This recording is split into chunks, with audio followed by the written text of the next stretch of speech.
right, ladies and gentlemen, boys and girls, welcome back to the Asia, and this is a best out of one. This is your group stage match. This match, as well as the match possibly to come after, will most likely determine who moves on in this group.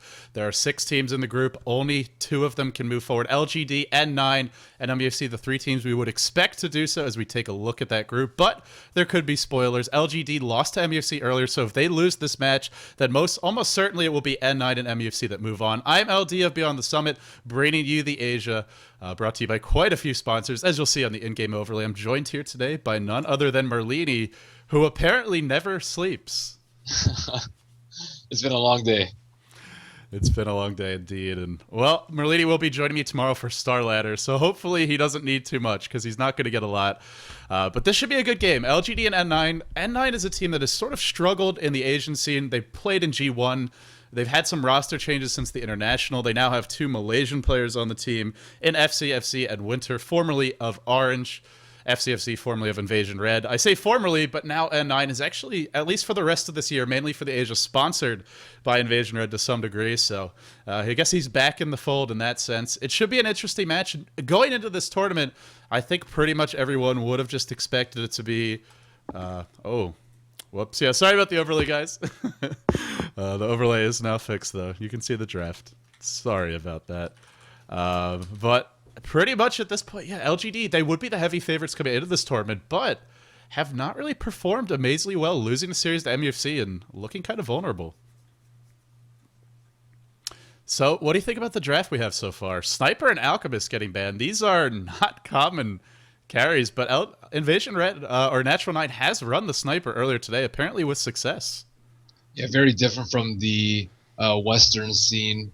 And we have Enigma, actually second pick from N9. We haven't seen him in a while in the Western scene.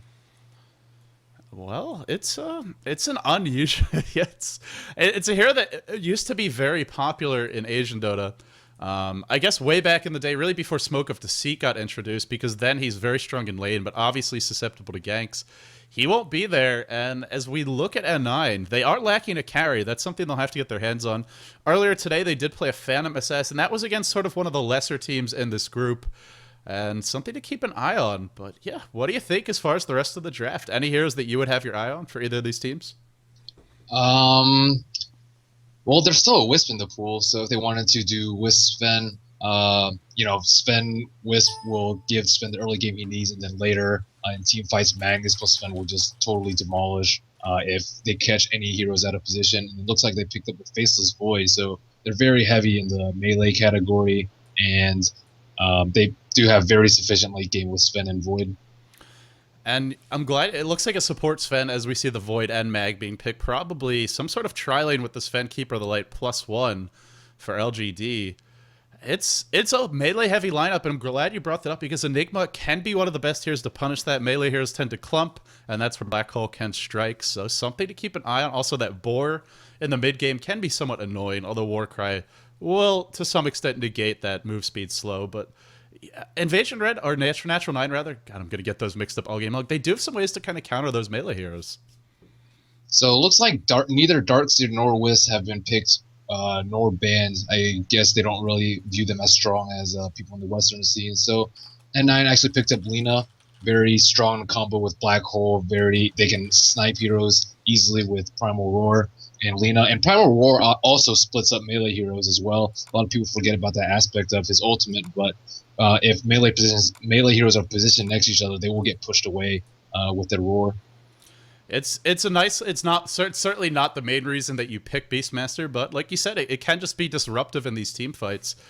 N9 picking a lot of chain stun, and this is what you need when you're up against Void. If he's not being locked down and shut down, you're gonna be in trouble. Oh boy, it's the new Spectre. It is. He's got that change to his Haunt in 6.77. The illusions from Haunt don't disappear even when he realities in. Still a hero that we don't see a whole lot of, but what do you think about this? Very interesting. They chose to ban Syllabear and Anti-Mage, so Anti-Mage just out-farms Spectre way too fast, so they don't want LGE to get him. I mean, obviously they picked up Void, but Spectre usually just crumbles to AM, and Syllabear too, I'm not sure if that was just so he could disrupt his laning phase or what, but looks like they had their eyes on Spectre probably pretty early on. Very unusual pick. Yeah, just give me 1 second here, guys. I got to get the overlay up. But yeah, let's, Merlady, if you want to go ahead, just introduce LGD. Sure. We have SC on Caudle, DDC on Leshrac, Siler on Faceless Void, Yao on Magnus, and Xiao 8 on Sven. And man, this overlay really being a pain for me. Over on the other side of Invasion Red, what are we looking at? We have FZ on Beastmaster. He's already chopping down the trees. Looks like he might do some mid-radiant pulls. Shaitan on Spectre. Risk on Enigma. Godot on Lena. And Winter on Rubik. So they have 5 heroes bottom right now, but LGD hasn't even... Most of the heroes haven't even left the base yet. There you go. Finally, the overlay is up. All right, so yeah, Invasion Red defending their own jungle. Pretty defensive ward from them. It looks like he anticipated an offensive tri-lane from LGD, wanting to spot any kind of smoke ganks towards the mid lane. And if LGD want to get offensive, they've got a strong lane to do it. Although it looks like we may have a remake since 9 players just disconnected from the game. Call it 10. I guess it will be a remake. So it looks like they were doing the Faceless Void solo top, probably versus Beastmaster, and then Magnus solo mid, and then probably be 6 heroes bottom, I assume. But we'll see once they disperse after the initial warding. I hope they're remaking. I saw 10 players leave. I assume that's a remake.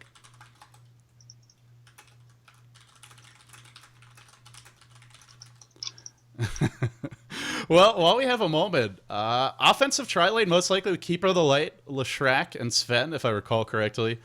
And God, all the heroes are slipping out of my brain. I'm like a sieve at this point. I don't know if you remember. Magnus and Void are the other 2 heroes, and then for N9 they had Spectre, Rubik, Lena, Beastmaster, and I forget their last. But I think I saw Rubik, Lena, and Spectre bottom, so that might comprise their tri-lane. Beastmaster maybe solo off lane. Well, hopefully they'll remake.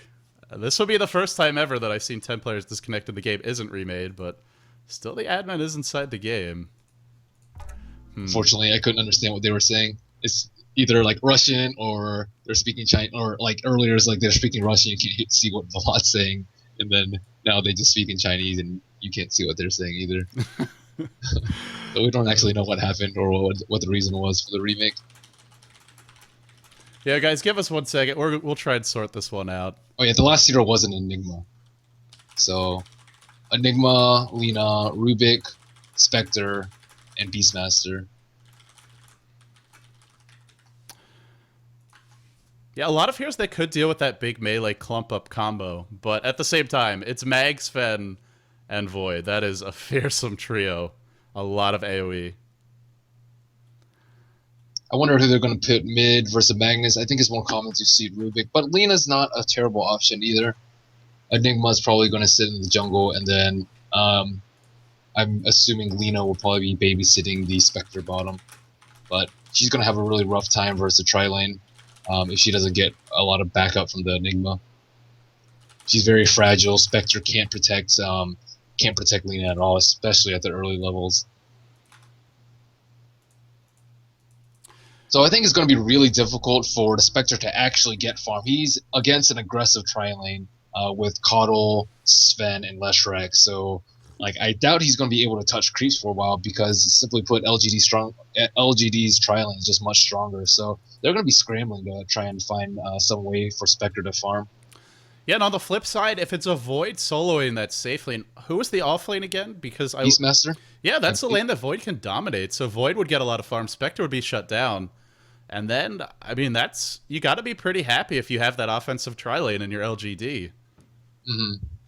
It's all theory crafty until we see how they actually choose to lane it. But, I mean, it looks promising for LGD from the draft.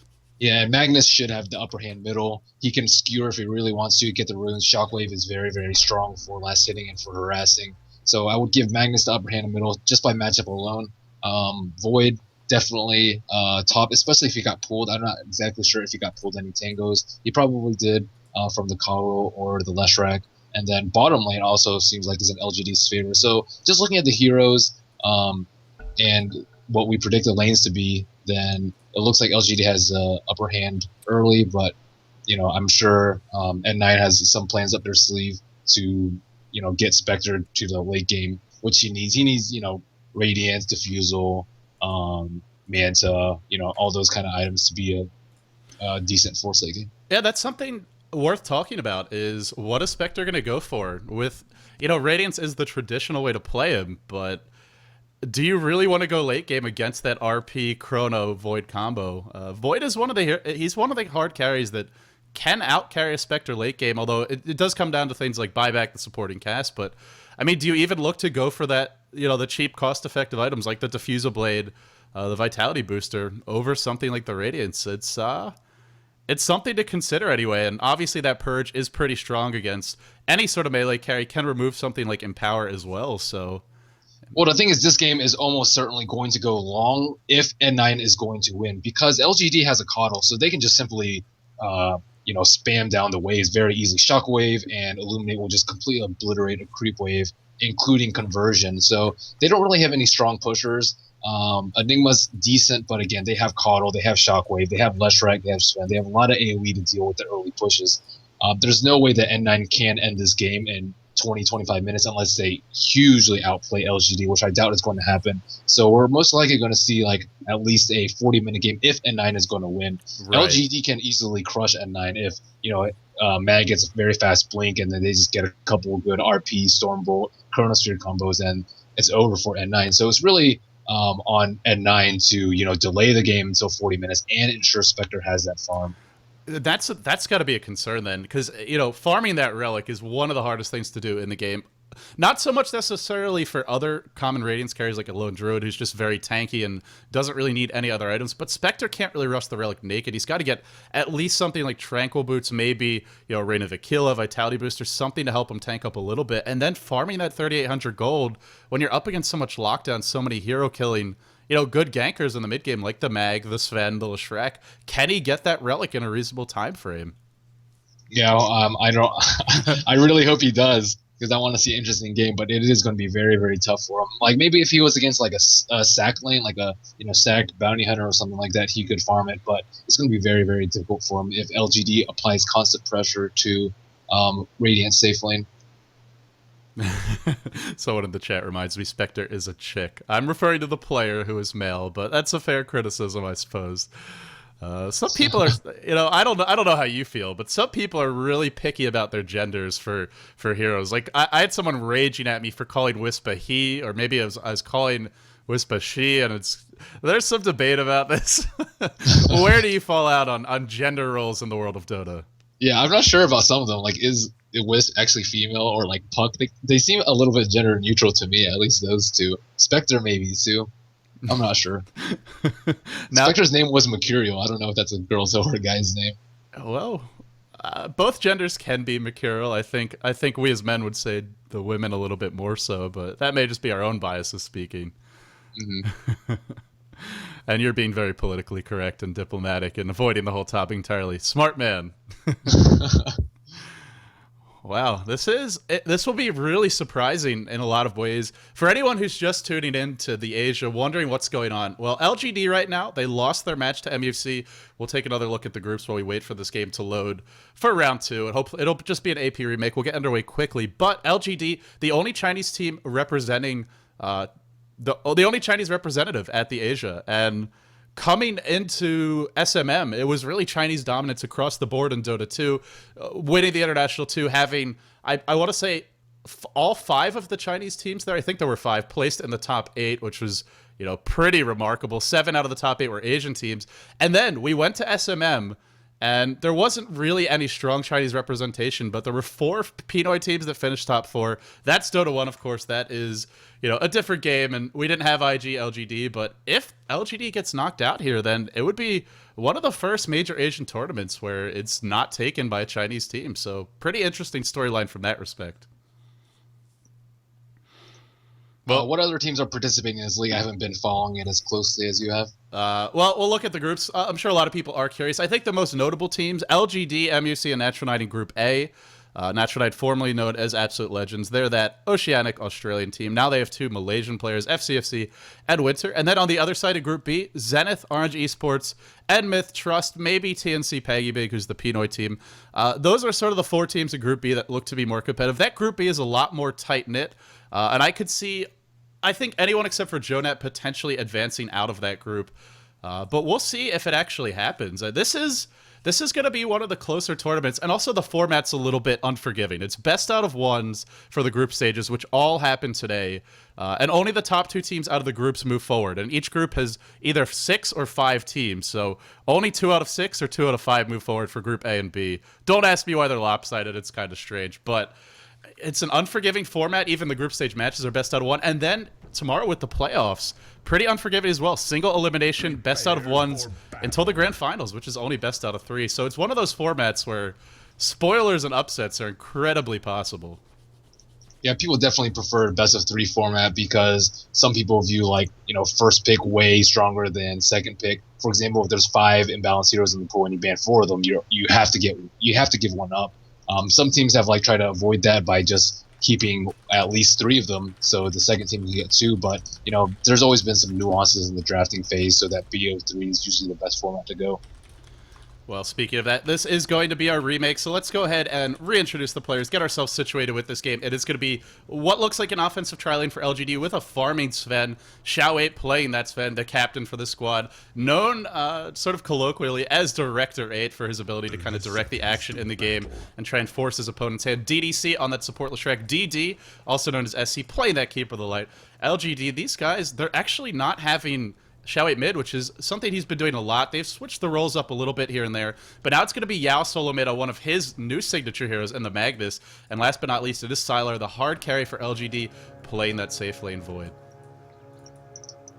And over on the other side, we have Invasion Red, that slash Natural 9. They're sponsored by Invasion Red for this tournament. Shaitan, Black Shaitan, going to be playing that safe lane farming Spectre. We talked about him probably going to have a hard time this game up against that offensive tri-lane. Godot on the Lina, supporting him. Winter, formerly of Orange, now playing for N9.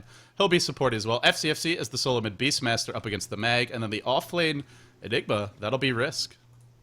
Yeah, so interesting lane choice by N9. They opted for Enigma offlane instead of Beastmaster. Beastmaster, melee versus melee is very difficult mid, especially versus Magnus. If you're caught out of position, you can get skewered back. It's a little bit better after the nerf, but still, it's I think definitely in Magnus's favor. Yeah, it'll be interesting to see. I guess the Inner Beastar can help you push the lane a little bit, and that's what the Chinese Beastmasters prefer. We haven't really seen anyone except for a Chinese team pick this hero much lately, but they don't really get the boar. They level up the aura early on and just look to push the lane, help control the runes, but it's going to be tough. That Shockwave a little bit more spammable than the Wild Axes. Oh, Skewer already. This could be the first blood. Yao's level 2. No, maybe not quite the first blood, but a lot of harassment already. So we do see him pick up Inner Beast, as you were talking about, and then he has his bottle money. He's coming over on the dreaded Greevil right now. A fearsome beast, to be sure. That's a cute one, actually. So the tri-lane, Spectre just not even approaching the creep wave. 0 and 0, and this is what, 3 creep waves into the game? You talked about him probably going to have a hard time farming. This feels like a lot more than that. He can't even approach the wave. Right. So, N9 actually tried to set up a ward so that you could see Caudal blasting, but looks like SC was very prepared for that, as a sentry already took it down, and they also dewarded the creep pool spawn. But he actually did end up, let's see if they actually blocked the 2-minute.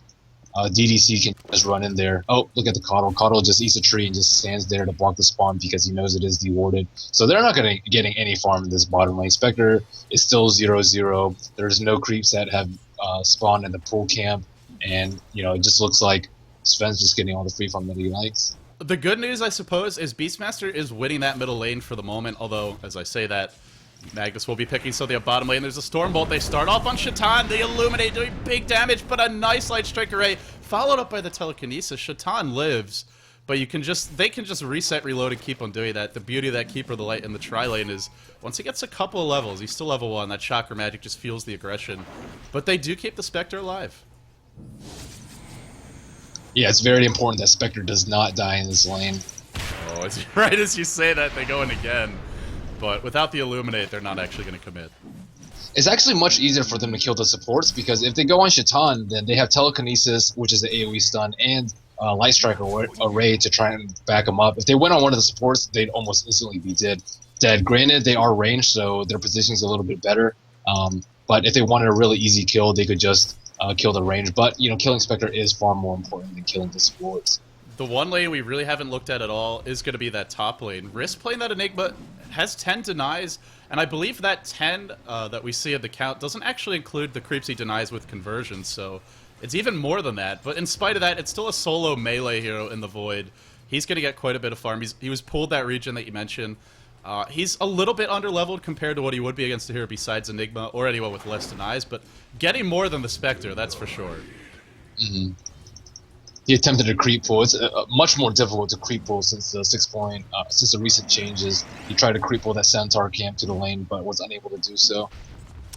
Someone in the chat is telling me that it does count those. It didn't used to, but I guess they patched that at some point. So, nonetheless, it's still, I mean, 14 denies 4 minutes in. That is a lot of denies. So Spectre is actually going a very defensive build. He's maxing Dispersion. We see some Spectres pick up Desolate early, so they can pick up some kills that it synergizes very well with Haunt, but he does not have a single point in it yet. I would really like to see at least 1 point. I mean, Spectre is a hero where even 1 point any of his abilities, well, aside from the Dagger, which you really just need to max, but Dispersion or Desolate, they're pretty good at level 1. They scale well, but you still get a lot out of that single skill point, and I feel like they just have to find some kills in this lane. I don't know how they're going to do it, but he's got to get some momentum. If he's not farmed, then it's like all up to the Mag and the Enigma to get them back into this game. Beastmaster is almost 6. He is bottle crowing, so maybe we'll see some movement from him. Both mids are both bottle crowing. Coddle was able to deny the regen rune, so Beastmaster wasn't actually able to get a full move. Oh. Like you said, go for the supports. A much easier kill. Lina horribly out of position there. Gets picked off. And that's gonna... Oh, they do strike back mid, though. FCFC picks up a solo kill on the Mag. He's playing well in that Inner Beast, I guess, really helping him control the runes. Dominating this lane. Mag a strong 1v1, especially against melees, but just getting outplayed by FCFC. Very nice by him. Sven has a bottle up now. One thing I'm interested if LGD will look to smoke gank or leave this lane at any point. I guess they're content just shutting down the Spectre. Yeah, Spectre is very, very poor. He's out of regen, no boots, 480 gold, 1 last hit. And they pull, but then it's LGD who's farming the pull. They're just not getting anything out of this lane. Oh, well, maybe they will now. Shaitan has that single point and Desolate. Actually not. Yeah, there's no way they can catch this Sven. He has Warcry and he has boost. None of N9's heroes in Triple N has boost. They're going to have a very hard time playing offensively. Such a passive game. A tri-lane on tri-lane, we normally would see more kills at this point. And it's not that LGD haven't been going for them. They only connected once. I feel like this could be going a lot worse for N9 than it is. The fact they've only given up 1 kill to me is... I don't want to call it a victory, but can you really expect better when you're up against this tri-lane?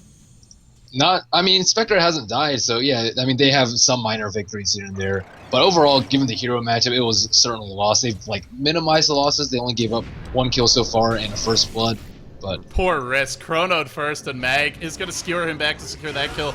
They have an RP. Are they going to use it for FC? I think they can bring him down. This would be a really big kill. There's no more mana for the Shockwave, though. And actually, it might go the other way. Void backtracking quite a few tower shots there, it looks like, in Force. And maybe the axes as well. Force back off. They do use 2 ults to secure that kill, but hey, they get it. Roar is on cooldown. Enigma has Black Hole, and I wonder if we'll see him maybe enter this tri-lane bottom soon. Was it this worth Void it? Is going to be a huge problem, it seems like, compared to Spectre. Spectre's just not getting anything. And Void already picked up 1 kill. He didn't actually get the kill, but oh, they're going on the Sven bottom. I like this rotation from Invasion Red, from N9. This is really what they need, although the Black Hole not catching DDC. He just manages to skirt away from it and then cancels it. The rotation from the Mag worked. They picked up the kill on the Enigma. The rotation from the Enigma, not successful. Doesn't work. The good news, I suppose, is that FCFC is putting a lot of pressure around the map, pushing that middle lane, forcing out back. It feels like it's all up to him right now. With that Black Hole failing and being on cooldown, Spectre not farming, who else could the comeback come from? It's got to be the Beastmaster. Oh, they're Looks gonna like find he got Goda. bottom. Jesus. Brutal. Just brutal. What do you do if you're at 9 now? Void's free farming while this is all happening. I mean, yeah, that's Spectre's very weak point is his laning phase. If he doesn't get a good start, he's going to be very hard for him to have mid to late game impact. His T1 tower is going to fall, probably uncontested. So LGD gets their first tower. They get their first tower, and that's just going to free them up to move through the jungle. And with Sven plus Leshrank, you have a pretty potent killing combo, but it's top lane where a hasted Yao charges in. There's no black hole. There is a Beastmaster, though. He'll TP. He's going to roar Sylar. How good will the backtracks be? Are they going to be good enough? He's still got his ult, and he's got a salve. Oh, they do force out the TP. And overall, a pretty even trade there, but Sylar living, just unfortunate. They really need to shut him down. While this is happening, that bottom tri-lane, LGD just setting up a new perimeter, a more aggressive one. We see the wards freshly placed, blocking off the poke camps. Now they leave the Keeper of the Light to constantly push that lane. And you talked about how it will be hard to push against LGD, but it's going to be hard just to leave the towers with that Keeper of the Light park bottom, the mag constantly spamming mid, and this is quite an aggressive contain they're setting up. I'm surprised they didn't see that ward. They tried to sentry the rune ward by N9, but they actually didn't see it, I suppose. LGD continuing that aggression, whether the ward was seen or not.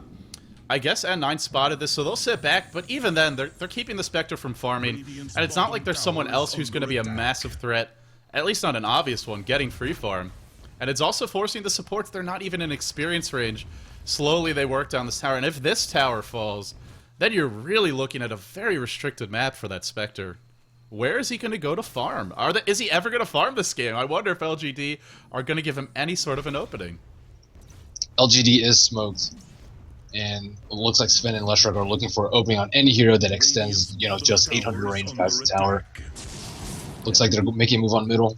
Yeah, something like that for the 800 range. They do Warcry to start this off, and it's such a nice way to start these ganks coming out of smoke, just moving too quickly. But they don't actually find an opening they're happy with, so they back off. And just content to sit back and farm. We have seen a rotation top from the Beastmaster. They desperately want to get something going to shut down this Void. Spectre sitting on 7 CS at 10 minutes in, and the Void, not amazing by any means, not earth-shattering, but 35, and I think more importantly, Spectre's very level-dependent in addition to being farm-dependent. Only has 1 point in Dagger, doesn't have the ult yet. Void, the same thing, but he's getting the levels. Spectre is not. I think it's a good pickup by Sylar to go for treads. So we see a lot of people get Tranquil boots. Oh, they're going on Sylar right now. They have Roar. He time-walked. It wasn't the longest one, but FC looks like got fogged mid-cast animation on the Roar. Or maybe just wanted to throw X's there, not sure. But now they pressure bottom lane. Whenever these ganks fail on Sylar, it's just LGD immediately counter-punching on the other side of the map. Looks like this second tower will go down uncontested. These supports are just way too underleveled to try and stop pushes. Like, if they even try and go up to Fade Bolt or Dragon Slay the creeps, this Xiao 8 will just go up and God Strength and Stormbolt in their face and just demolish them in 3 hits. Yeah, level 3 on the Rubik, no boots on him. He does have the wand, but that's not going to help you moving around the map. They tried to gank mid, and Mag just calmly skewered away. And without those boots, they weren't able to set up the full combo. More wasted time. The tier 2 does die bottom in the end, was killed off by the Sven. Speaking of that set, Sven, offensive tri-lane Sven, our second highest farmer, only behind the Mag at this point. Has the drums if he wants them, may see a BKB rush from him. Wouldn't necessarily be the best game for it because you are up against Black Hole as well as Roar, and Chrono can be stolen if that Rubik ever gets 6, but as well as RP. There's a lot for this Rubik to steal, but he's so squishy. I don't know what he's going to be able to get his hands on and live with, but yeah, whatever Sven wants, he's going to have it pretty soon. So Enigma scouts out the Stunner's top with his Eidolons, but feeds 6 Eidolons in the process. We see Beastmaster have a smoke, so we may see a smoke gank with Roar very, very soon. Looks like LGD is rotating top. They have 4 heroes there ready to push that tower, with the lone hero being Magnus still middle. The pressure mounts. They've already gotten the tier 1 and 2 bottom. Now they take the tier 1 top. The Noose Titans and Invasion Red still avoiding fights. They're going to try and counter push mid. They should be able to get this tower. The glyph gets used. Actually, maybe not, because there's always Keeper of the Light. I think the tower's going to fall anyway. It's going to drop into deny range, and then the creep wave dies. Oh, are they really getting this tower denied? This is their first attempt at a tower, and it's a denied tower. They've already lost 3, none of which were denied. Void continues to farm. There's not a single ray of hope in this game for Invasion 9, or for Invasion We see N9. a smoke from Sven and Leshrac. Looks like they're trying to play aggressively again. They might smoke behind this T2 tower on top. In they go. Rubik and Lita desperately trying to get those levels that they need, and they're just not... They can't even approach their tier 2 top, and we're 13 minutes in. This is brutal. This is like a blitzkrieg of a game for LGD, just jumping from objective to objective and meeting basically no resistance. The smoke will be dispelled, but Xiao 8 knows it's time to go, and he pops the God Strength. He didn't actually catch FC. Now he gets roared under tower. This looks to be a blunder. It looks to be an overextension. Mag and Keeper Light try to join the fight, but they're cut off from the team, not able to reinforce in time. On the sidelines, it is Sylar, who time walks towards his own team, then retreats with them, covering the retreat, but a mistake from LGD, overextending there, diving the tower, and giving away a kill on the Sven. So hero kills, it's 2 for N9, 3 for LGD, but this game is very heavily in LGD's favor right now. XP earned is almost 2,500. In LGD's favor, gold earned is almost 7,000, it looks like, in LGD's favor, with the slight uptrend at the end since they finally killed the Sven. Yeah, but like you said, a slight. It's not a big tick up, and they have a... It's not just the gold in itself, it's the items they're using that gold for. Mech already up on the Keeper of the Light, a tri-lane support at that, drums up on the Sven, as well as the treads, the bottle, all those basic items, and the Blink Dagger and Magnus, they're getting so many really... these items are what you need if you want a 5-man, and it looks like that's what LGD want to do, just keep on forcing these fights. Yeah, they need to contain Spectre, just give him no room to farm. They're taking out T1 tower mid, T1 and T2 tower on bottom. The jungle is just very, very dangerous for him to farm. He's looking to catch up in any way he can. Looks like he is going to rush Radiance. He's sitting on 2,000 gold with boots, Stout Shield, Quelling Blade, 2 branches, and a TP scroll.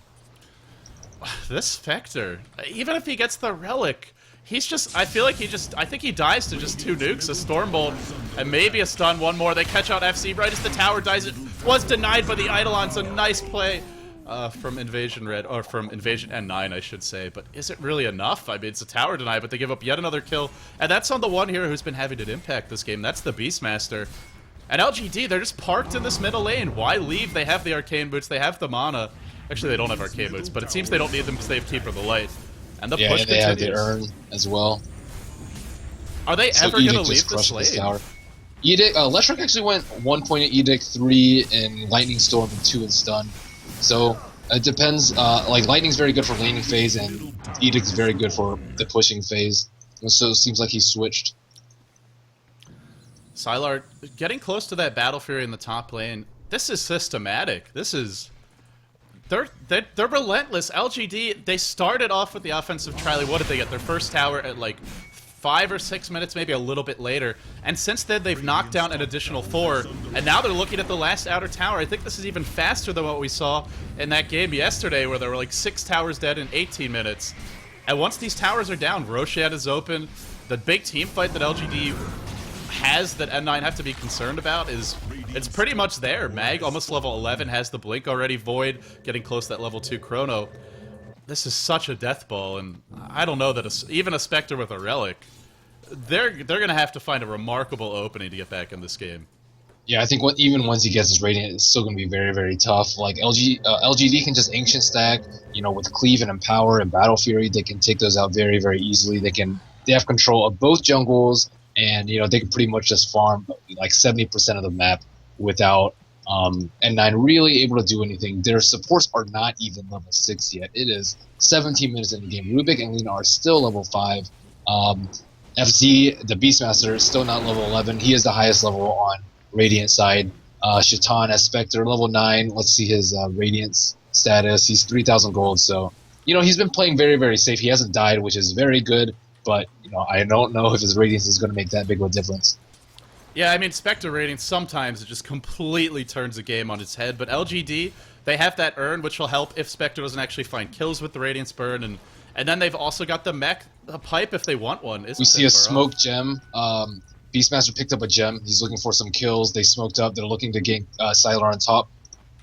And Sylar backs off. Look at that positioning. Just within pretty much seconds, and there was no vision of the smoke. He just sees a couple heroes off the map for maybe, I don't know, 10, 15 seconds at most, and then just backs off.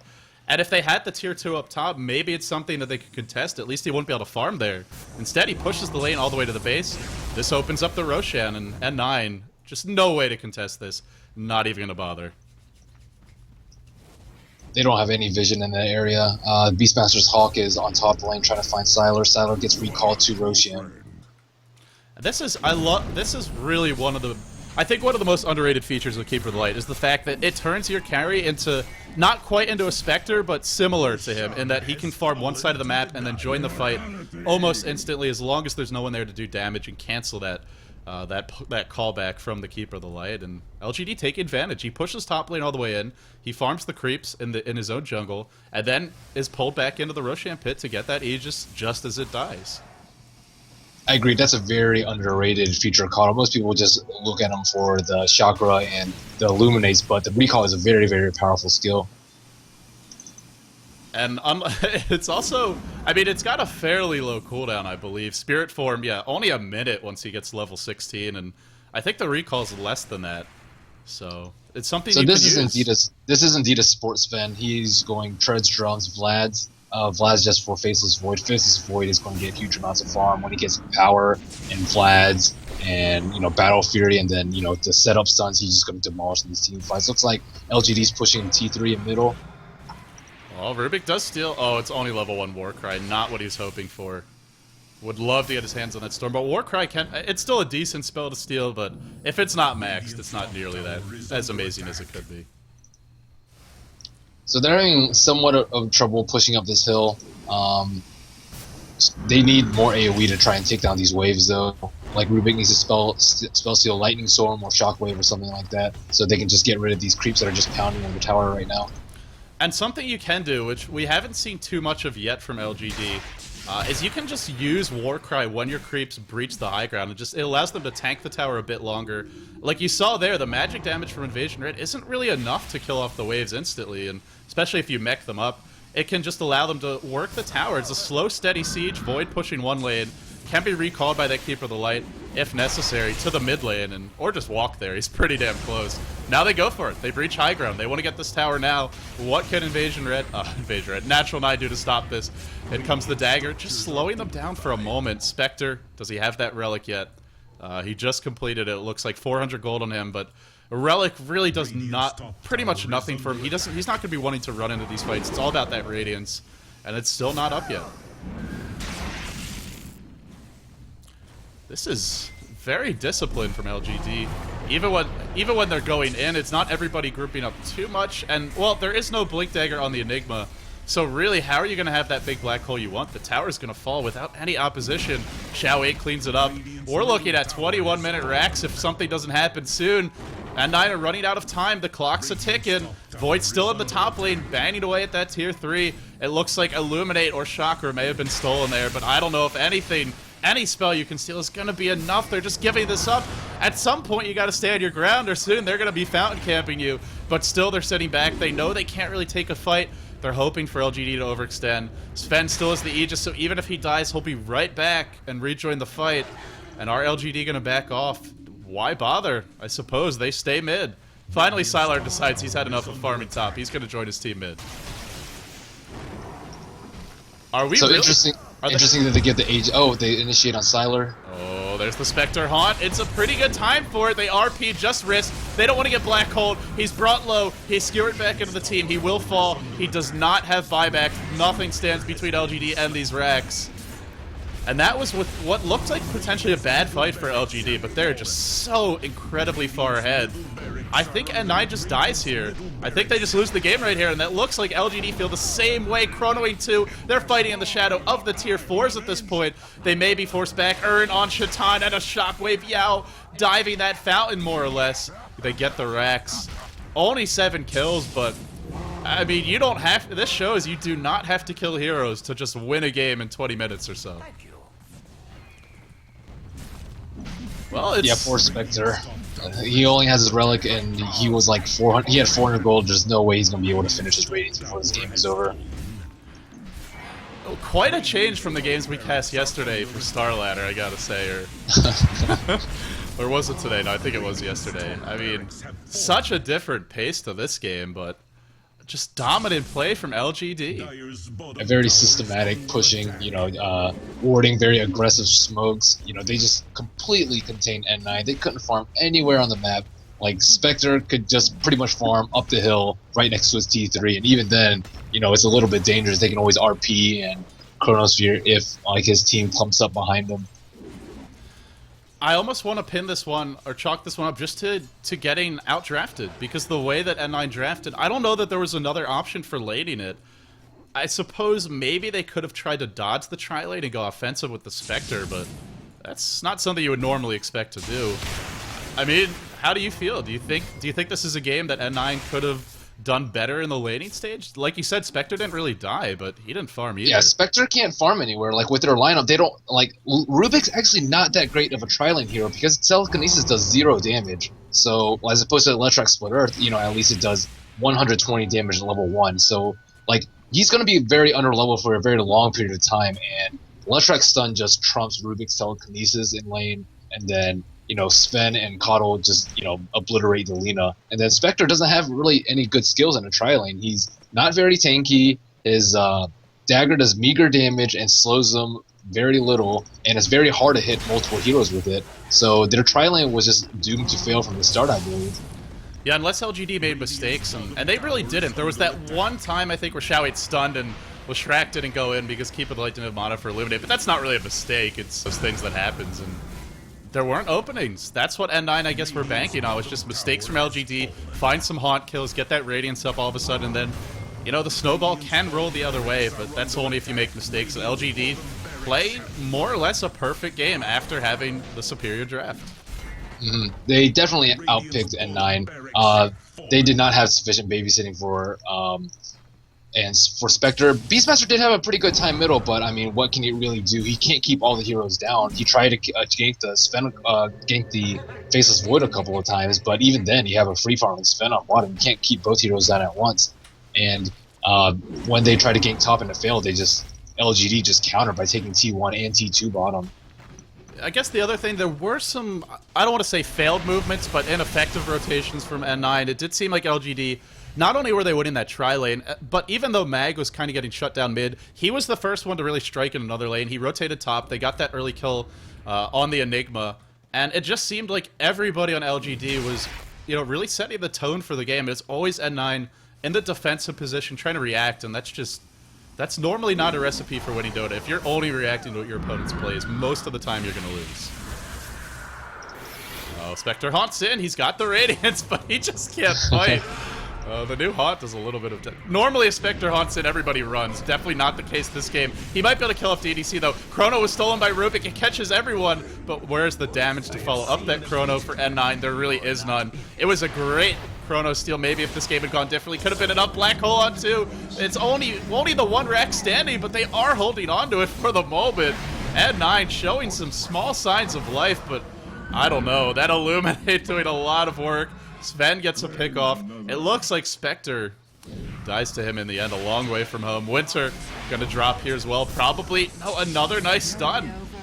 If only N9 had some items and levels, because they're playing really well in this team fight, but sadly they don't. Defense of the last racks, and the last racks has fallen. LGD has Mega Creeds. That was one of the best stolen Chronos I've ever seen. He got like 3 heroes. He didn't catch anyone on his own team as far as I could tell. And it just didn't matter. They just didn't have any damage to follow it up. Yeah, Enigma's having a really tough time getting any black holes off. Like, he has to deal with a Sven who can just pretty much kill him if he gets stunned. And then you have a Blink Magnus to worry about, a pretty much Time Walk Faceless Void Chrono to worry about, and a Leshrac stun to worry about. This is very hard for him to pull any sort of stunts off with his black hole. Yeah, and even if he gets it, do they have the damage to follow it up? If the game was different, maybe, but right now, LGD are very tanky. Sven's almost got, what's that, 2,700 health, and he does have a completed Heart of Terrace now. The GGs were called a while ago, but at least for me, I'm just waiting for the final score. Well, Merlini, it is a best out of 1. It is a group stage match. LGD, they needed this win. They already lost to MUFC. And if I believe if LGD had lost this match, it most likely would have been N9 and MUFC that advanced, but now it comes down to the match that N9 will play versus MUFC on this stream to conclude the day's action. Not the next game, but the one after that. If N9 win that, then I think we're looking at a three-way tie between those top three teams, assuming there's no upsets from some of the, sort of the lesser-known teams in that Group A. It could be a three-way tie to end the day, or it could just be LGD and MUFC moving on. We'll find out a little bit later, but N9, they had a chance to basically punch their ticket into the playoffs and unable to do so here. Very low kill game, 5 kills for N9 and 12 for LGD. But 28-minute Mega Creeps. Well, that wraps it up for this game. We do get our final scoreboard. Guys, we do have 2 more games coming up later today. TNC, let me check my pronunciation here. I was told it's Pag-E-Big, not Pag-E-Big. Pag-E-Big TNC, or we'll just call them TNC, thenet.com. TNC Gaming, playing Orange Esports later. That'll be a Group B match, which is, I think, a little bit closer. And then the final match of the day, it's not going to be Orange Esports versus Myth Trust. It will be N9 versus MUFC. Merlini, I don't know if you're planning on staying up longer, man. We're casting Star Ladder a little bit later today in like 8 or 9 hours. But if you want, you're welcome to stay. Sure, I'm down. Let's do it. All right, I'm going to make some more coffee. Guys, when we come back, we will have another match. It may be a bit of a wait. The one thing I'll say about this tournament, the Asia, we've had some good games, but hasn't really been the smoothest ride. So, guys, we'll see when that next game's coming up. As soon as I know, I'll let you know. But for now, this is LD and Merlini.